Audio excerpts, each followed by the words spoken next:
Le journal.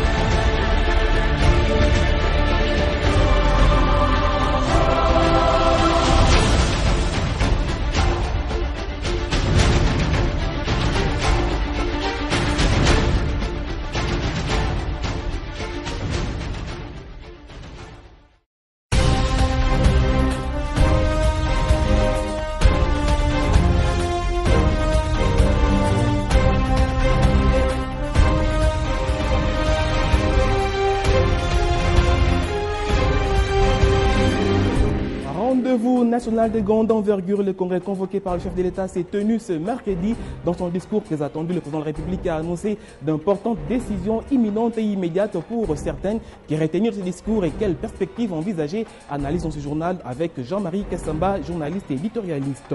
Ce discours très attendu a été justement très suivi. Corps politique étranger, acteurs politiques participant au congrès, chacun a commenté à sa manière l'intervention du chef de l'État. Dans ce journal, toujours, vous suivrez également des réactions des uns et des autres.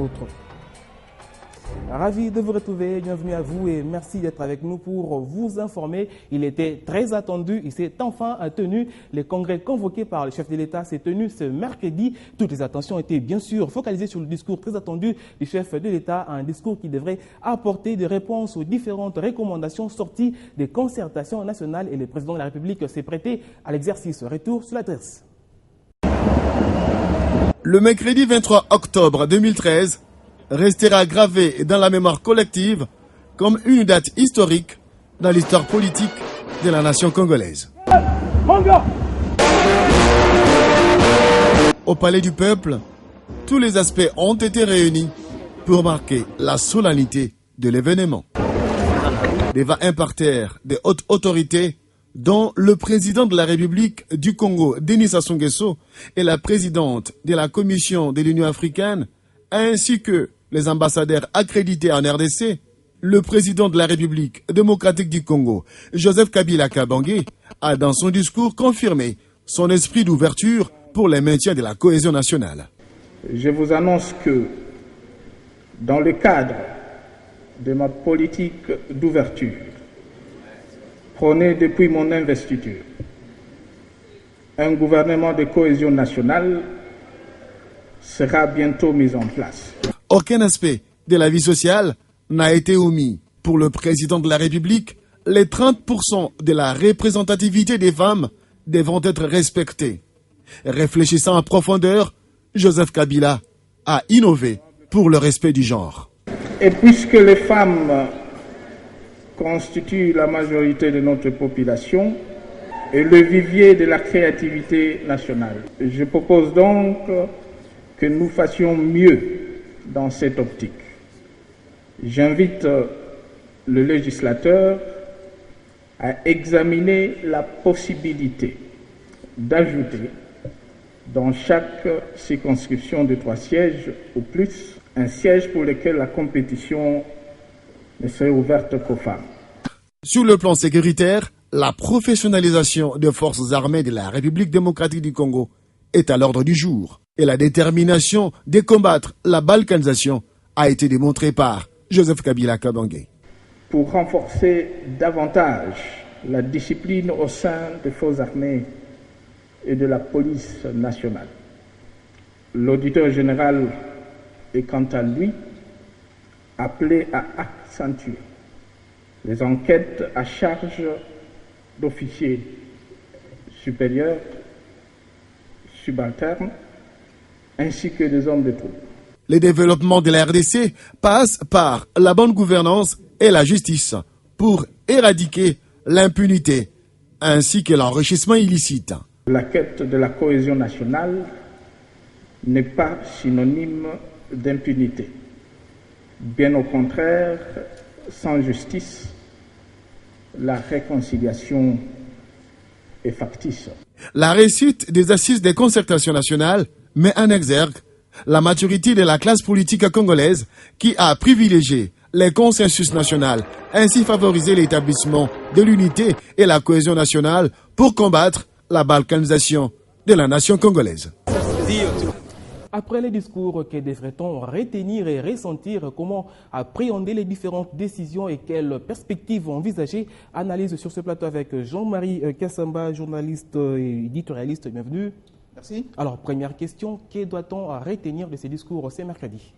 D'abord, c'est un très grand discours d'anthologie. C'est un discours comme il n'y en a pas beaucoup dans cette partie d'Afrique centrale que la République démocratique du Congo. Nous avons assisté aujourd'hui à un très grand discours, non seulement visionnaire, mais un discours pragmatique qui colle aux attentes de la population congolaise. Le chef de l'État, comme il avait promis, est revenu essentiellement sur les recommandations de ce qui était venu aux concertations. Il est revenu également sur ce qui a constitué la base de son engagement depuis 2001, où il est aux commandes de la République. C'est-à-dire consolider l'État congolais, défendre l'unité nationale, mais surtout professionnaliser nos fonctionnaires et défendre le genre. Mais au finish, est-ce qu'il a convaincu ou il n'a pas convaincu? Il suffit tout simplement de suivre ce qui était aujourd'hui notre chaîne qui transmettait en direct ce discours a battu tous les records. Presque 200 000 personnes ont suivi à travers le monde en réel ce qui s'est passé au Palais du Peuple, mais également sur notre chaîne. Le point le plus essentiel qu'il faut retenir, c'est d'une part, la cohésion nationale est effective. Maintenant, d'abord avec le gouvernement qui va être mis en place sous peu, ensuite par des mesures, on va dire des décrispations et des réconciliations nationales. Justement, par rapport à ces gouvernements annoncés par le président de la République, est-ce que c'est une volonté d'ouverture, comme il avait annoncé, ou ce sont des concessions qu'il a fait? Non, Joseph Kabila, c'est un président d'ouverture et tout le temps d'ouverture. Rappelez-vous que lorsqu'il a été mis en place, alors que le gouvernement était crispé, à l'époque, quand son papa a été décédé, il est venu, il a décrispé. Il a fait venir, il a accepté de partager son pouvoir avec les ex-belligérants. Oui. Ensuite, les deux gouvernements pendant les deux mandatures, c'est souvent d'ouverture et d'union nationale, c'est moins qu'on puisse dire. Antoine Gizenga, Zanga Mobutu, c'est la même chose. Même dans ce gouvernement-ci, vous allez retrouver deux ministres qui ne sont pas de la majorité présidentielle. Ce qui est fait aujourd'hui, c'est aller au-delà. Aller au-delà de quoi? C'est réunir les forces vives, mais également toutes les tendances. Parce qu'il dit lui-même... Est-ce que ce n'était pas sous l'emprise des contraintes? Il n'y a pas de contraintes du tout. Il n'y a pas de contraintes parce qu'il n'était pas obligé de faire les concertations nationales. Oui. C'est à son initiative, proposition des deux chambres, et il a proposé que les gens débattent d'une manière libre, et surtout qu'ils ressortent, les concertateurs, des recommandations. Et lui, il a tiré de ces recommandations le substrat. Et c'est ce substrat qui va servir de soubassement à ce gouvernement. Et toutes les mesures sur le plan sécuritaire, sur le plan économique, sur le plan de la gouvernance vont au-delà même de ce qui a été dit aux concertations. C'est pour vous dire que c'est un président qui n'était pas contraint de faire les concertations parce qu'il avait la légitimité et la gouvernance, il avait la majorité au Parlement, il pouvait continuer. Il avait même, sur le plan diplomatique, le vent en poupe aux Nations Unies, à l'Union africaine. Vous avez vu que la dame était venue, la première dame africaine. Justement, un discours devant deux personnalités de grande envergure, Denis Sassou Nguesso, le voisin congolais, et puis Nkosazana Zuma. Quel message, quelle signification? C'est cela l'accompagnement de la communauté internationale, c'est cela les soutiens de la communauté internationale. Par exemple, ce qui demandait que ces concertations soient assistées, pour ne pas dire supervisées par la communauté internationale, l'Union africaine ou quelques pairs, notamment les chefs d'État d'Afrique. Là, ils ont eu la réponse. Le président Sassou est venu, en quelque sorte, accompagner ce que les autres avaient demandé. C'est le travail qui a été fait par les Congolais. Madame Zuma est venue pour montrer que la communauté internationale, d'abord l'Union africaine, est aux côtés de la République démocratique. Comme pour dire de soutien de taille. Absolument. Et dans le discours de clôture, il y a eu le membre du Conseil de sécurité des Nations Unies. Donc, c'est dire que la communauté internationale est aux côtés de la RDC à tous les niveaux. Et le président de la République, qui avait demandé d'abord que ces concertations soient d'abord une affaire des Congolais, il a réussi à ce niveau-là. Et les Congolais lui en sont gré. Autre aspect, en tout cas, qui a attiré beaucoup d'attention, il a beaucoup trop rappelé les mots changement. Changement de mentalité, changement de comportement, changement de méthode. Qu'est-ce qu'il a voulu bien dire là? Le changement veut dire que les Congolais, nous devons changer. Nous devons changer dans notre approche de la politique, de la manière de faire de la politique. La politique, ce n'est pas l'adversité ad vitam aeternam. Comment l'envisager autrement? Non, la politique doit se faire en privilégiant l'intérêt général, en privilégiant le bien commun, l'unité nationale et le soutien, pour ne pas dire la défense de la nation. Le président de la République a dit il faut qu'on change dans la gouvernance, dans la gestion de la chose publique. Les ministres, les ADG, tous ceux qui ont le pouvoir de gérer le bien public doivent désormais s'attendre à des sanctions, oui, des sanctions immédiates. Et l'auditeur, il a été dit, d'ailleurs par le chef de l'État, qui va proposer un conseiller, enfin, qui sera son conseiller spécial en matière de la bonne gouvernance. Et ça, ce n'est pas une promesse en l'air. Et Jean-Marie Kassamba, merci à vous. Je vous en prie. Je rappelle que vous êtes journaliste et éditorialiste. Je vous en prie. Restons toujours dans ces discours du chef de l'État devant le Congrès. Les différents angles traités ont été bien suivis et le message est visiblement très bien passé. Majorité, opposition, société civile, tous ont bien suivi l'adresse. Premier constat, le discours a été vivement salué par tout le monde. C'est l'unanimité autour du grand point. Mais bien sûr, je pense que le président de la République, dans sa clairvoyance habituelle, a traduit fidèlement les recommandations issues des concertations nationales. Et nous ne pouvons que nous en réjouir. Voyez-vous, certains ont eu peur pour rien. On n'a révisé ni la Constitution, ni prolongé le mandat de quiconque. Donc c'est pour l'intérêt de la nation. Il est temps que nous, Congolais, nous comprenions qu'aujourd'hui l'ennemi est en face de nous. Pour bouter cet ennemi hors de nos frontières, il faudrait que nous soyons tous alignés derrière le chef de l'État. Nous sommes les champions du peuple congolais et le peuple congolais, à travers le discours du chef de l'État, le chef s'est montré supérieur et s'est montré père de la République. J'ai toujours dit, le président de la République est le père de la démocratie au Congo. Et il a trouvé une occasion de mettre tout le monde ensemble pour démontrer qu'il est le papa. Tout en respectant la Constitution, qui est vraiment son cheval de bataille, a fait un discours de cohésion nationale pour répondre aux recommandations des concertations. Il a vraiment pris les choses en main pour donner une nouvelle direction au pays. Je crois que le chef de l'État vient d'ouvrir un chapitre de réflexion très importante. Cette réflexion que nous devons mener pour essayer d'entamer avec sérénité la réforme électorale que nous avons tous appelée de notre vœu. Cette innovation que vient de proposer à la représentation nationale le chef de l'État mérite d'être bien reçue et d'être intégrée dans notre réflexion lors de nos débats parlementaires. Sur le plan sécuritaire, il demande à ce qu'il y ait quand même une certaine discipline au sein de l'armée congolaise. Il a encore fait un geste très fort pour les rapatriements de corps du maréchal Mobutu, du Premier ministre Moïse Tshombe. Mais dans le jour à venir, comme il a dit, il doit mettre un comité sur pied pour suivre les recommandations. Nous croyons que dans 2 ou 3 mois, les choses vont commencer à se réaliser. Parmi les réactions au terme de ces congrès, il y a également ceux qui se sont exprimés par rapport à la volonté d'ouverture du chef de l'État. Ils étaient au micro de Crispin Chibassou. Le discours du président, je crois, c'est le chemin qu'on doit aller maintenant. Je suis je dois dire, ravi sur l'annoncement d'avoir un quota de 30% pour les femmes de ce pays. Je vois que le chef de l'État est d'une constance inégalable. Depuis le début, il travaille pour que nous ayons une société solidaire, harmonieuse, où tous les fils et filles vivent en frères et sœurs, où tout le monde est motivé pour apporter sa pierre à la reconstruction.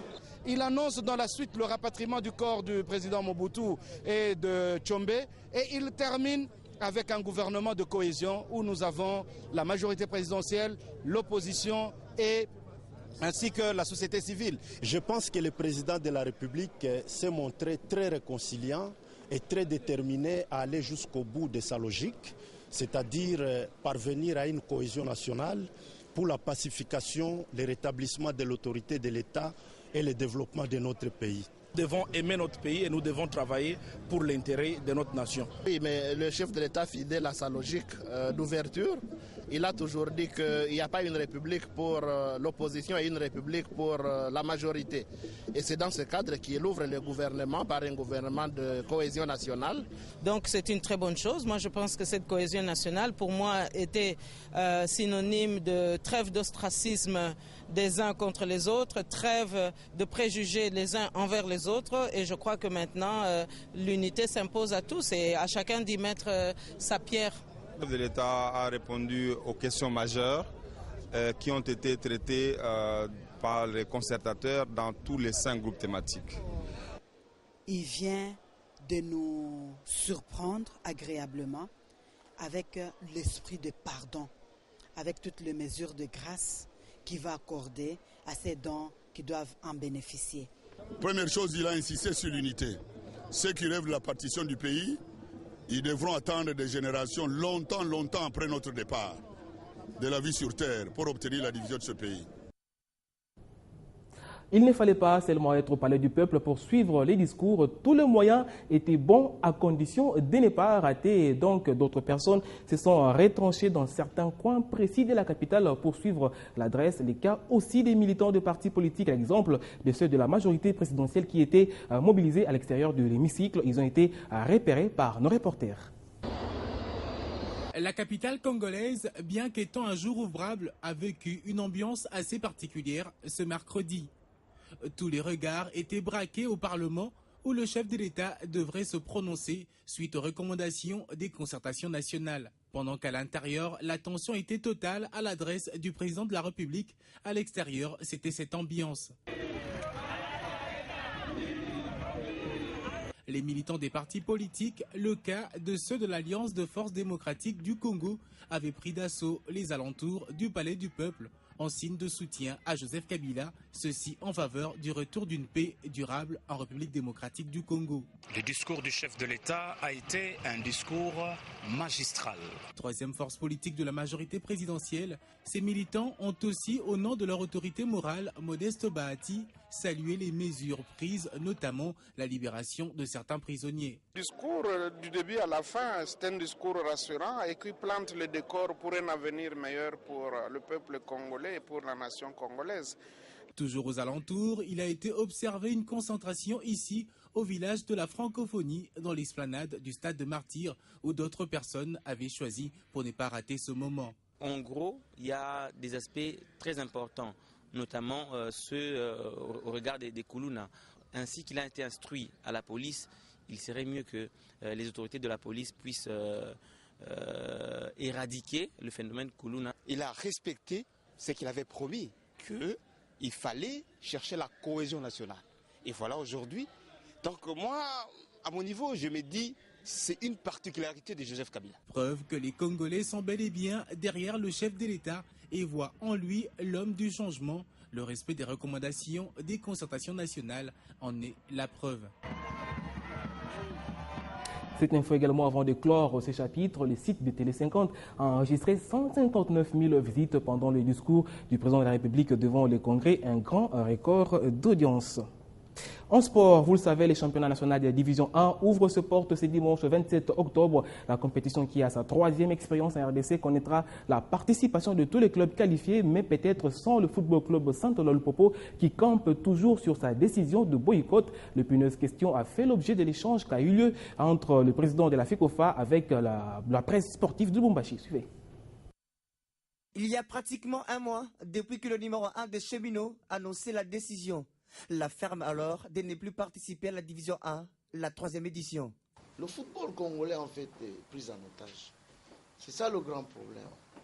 C'est-à-dire nous ne faisons plus le sport pour le sport, nous faisons le sport pour l'intérêt des gens, pour servir l'intérêt d'un groupe d'individus. C'est ça le grand problème. Quelques jours passés, la décision semble prendre des allures inquiétantes, non seulement pour l'organisateur du championnat, mais également la Fédération congolaise de football, association. Nous avons été ampliataires de la lettre de Lupopo, adressée à la Ligue nationale. Nous avons été aussi ampliataires de la réponse de la Ligue nationale adressée à Lupopo, dans laquelle la Ligue nationale disait ceci. les préoccupations que vous soulevez, malheureusement, sont des préoccupations qui avaient déjà été prises en compte lors de l'Assemblée générale de l'ENAFOOT, à laquelle vous n'avez pas participé. Et que, entre autres, ces préoccupations ont eu pour quintessence le changement du comité. Ça signifie que pour la LINAFOOT, ce sont des préoccupations qui étaient déjà prises en compte. Échangeant avec la presse sportive de Lubumbashi, Constant Omar Selemani a fustigé cette attitude, ce qu'il qualifie de la privatisation du club jaune et bleu du Katanga par certains individus, ajoutant que Lupopo est un patrimoine national. Un club, soit-il le Lupopo, n'est pas la propriété d'un individu. Lupopo est un patrimoine de cette province et qu'il appartient à chaque comité qui arrive de pouvoir consolider, amener sa pierre dans l'édification et la pérennisation de ce patrimoine. Il ne peut pas se trouver à un certain moment et qu'un groupe d'individus pense que c'est leur patrimoine. Non, ça je ne suis pas d'accord. En attendant de suivre à la loupe si Lupopo maintiendra sa décision, le calendrier prévoit pour le mercredi 30 octobre, pour le compte de la première journée, la rencontre Cercle sportif Don Bosco contre Lupopo, une affiche qui pourrait ne pas avoir lieu au cas où les Lumpas persistent dans leur choix de jouer plutôt la Coupe du Congo.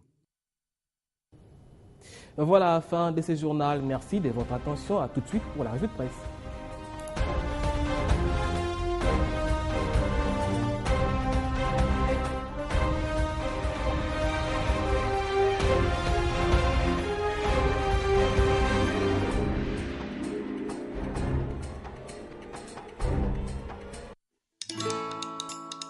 Dans la vie, nous avons tous des rêves,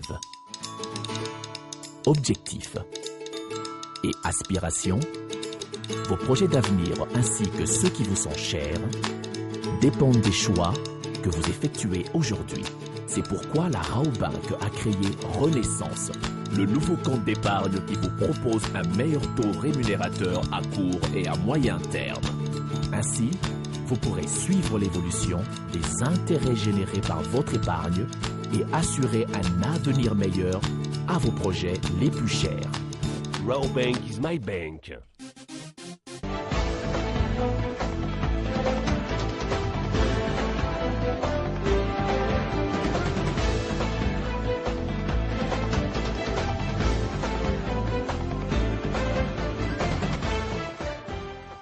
Le sujet traité par la presse locale et les médias en ligne, la revue de presse est avec Jimmy Mavouba, bienvenue. Merci Frédéric. Alors la une de journaux parue à Kinshasa, c'est mercredi, l'adresse du président Kabila devant les congrès. Et Freddy, à en croire la référence plus, le discours du président Kabila se dessine en 4 décisions, entre autres l'ouverture du gouvernement à autres forces politiques et la majorité présidentielle. D'un journal à un autre, Africa News révèle que selon certaines analystes et basées sur le récent sondage, le gouvernement Matata 1 va céder la place au gouvernement Matata 2.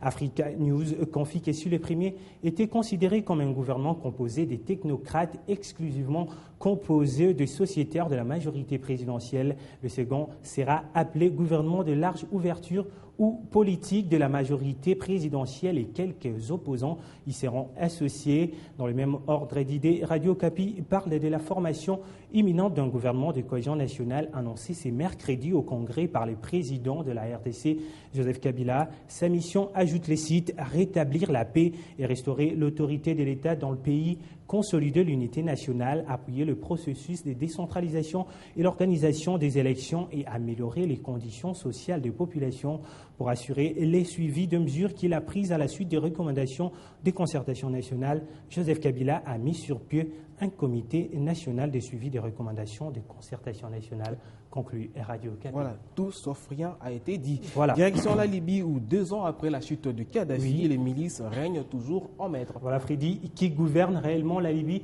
C'est la question qui se pose 20minutes.fr, car 2 ans après la chute de Muammar Kadhafi, le nouveau gouvernement peine à imposer son autorité. Les milices armées qui s'étaient engagées dans la guerre contre l'ex-dirigeant Muammar Kadhafi règnent en maître. Dès le début du printemps arabe, ces milices étaient perçues comme problématiques. Or, elles étaient soutenues par les pays de l'OTAN, car le Qatar, qui voyait en elles un lieu pour renverser les régimes des Kadhafi, rappelle 20minutes.fr. L'OTAN qu'accuse les sites 20minutes.fr décide de coopérer avec la Libye sur la sécurité, renseigne de son côté CRI Online, qui précise que le gouvernement a déclaré répondre à la coopération en matière de sécurité. Les sites renchérissent que le nouvel élan dans les relations entre l'OTAN et la Libye intervient après la visite officielle du secrétaire général de l'OTAN dans le pays nord-africain et après la visite du Premier ministre libyen au sommet de l'OTAN à Chicago en mai dernier. Cette récente décision de l'OTAN pourrait, selon Krionlai, contribuer à calmer le mécontentement populaire concernant l'approbation tacite par M. Zeidan d'un raid américain sur Tripoli le 5 octobre dernier pour arrêter un membre d'Al-Qaïda, Abdul Ahmed, également connu sous le nom d'Al-Bibi. Et voilà, on se rend au Vatican. Le pape ne badine pas. Il vient de suspendre un évêque de luxe allemand. On l'apprend du site France 24. Voilà, et Freddy, le Saint-Siège a suspendu ce mercredi jusqu'à nouvel ordre l'évêque allemand Charles Van Elst, surnommé l'évêque de luxe. En clair, le pape François reproche surtout à son évêque sa cupidité. C'est lui que les médias ont surnommé l'évêque de luxe est au cœur d'une polémique sur le coût de la nouvelle maison diocésaine qu'il a fait construire à Limbourg, passé des 5,5 millions d'euros à plus de 30 millions d'euros. Le montant des travaux pourrait même atteindre 40 millions d'euros, renchérit France 24. Le pape François, qui tient à une église pauvre et proche des gens, a même nommé une commission pour enquêter sur les dépenses de l'évêché. Dans l'attente de résultats de cette commission et des enquêtes qui y sont liées concernant les éventuelles responsabilités, le pape a donc décidé d'éloigner et de suspendre l'évêque. Mais Freddy, la nouvelle fait de lui la star, car depuis 15 jours, il fait la une des journaux paris en Allemagne. Vraiment, quand on se mêle dans l'argent, dans l'église, ça devient vraiment bizarre. Jimmy Mafouba, c'était votre revue. Merci à vous. Je vous en prie, Freddy Moulou. Fin de la revue. Merci de votre fidélité. La suite de l'info sur télé50.com. À très bientôt.